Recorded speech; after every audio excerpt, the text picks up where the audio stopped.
Kepala Bribda Waldi Pitak tak karuan, polisi pembunuh dosen EY dipecat. Bribda Waldi Aldiat hadir dengan Kepala Pitak saat menjalani sidang Komisi Kode Etik Polri, KEP, di Polda Jambi, Jumat, 7 November 2025, malam. Pitak-pitak di kepala Waldi terlihat jelas saat duduk di kursi sidang di Polda Jambi.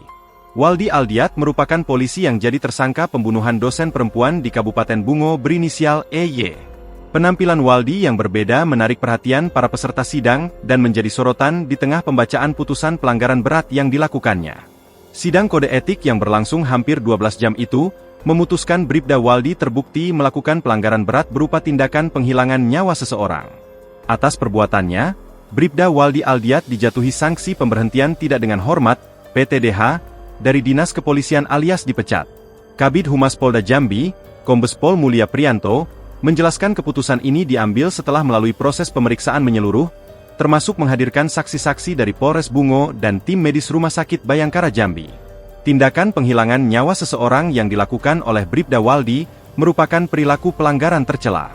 Karena itu, sidang memutuskan pemberhentian tidak dengan hormat, ujar Mulia Prianto. Dalam ruang sidang, Waldi Aldiat tampak tenang meski tampil berbeda dengan rambut yang digundul sebagian hingga tampak pitak.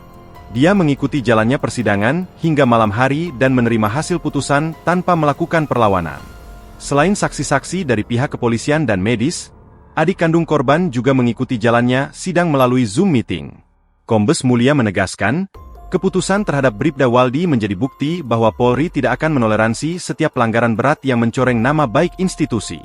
Download Tribun X sekarang, menghadirkan lokal menjadi Indonesia.